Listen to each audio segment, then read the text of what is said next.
Weather Service in Little Rock has issued a tornado warning for northwestern Lonoke County in central Arkansas, northeastern Faulkner County in central Arkansas, southwestern White County in central Arkansas, until 10:30 p.m.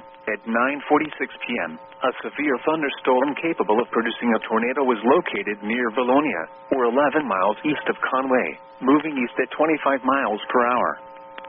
Hazard: tornado and half-dollar-size hail. Source: radar-indicated rotation. Impact: flying debris will be dangerous to those caught without shelter. Mobile homes will be damaged or destroyed. Damage to roofs, windows, and vehicles will occur. Tree damage is likely.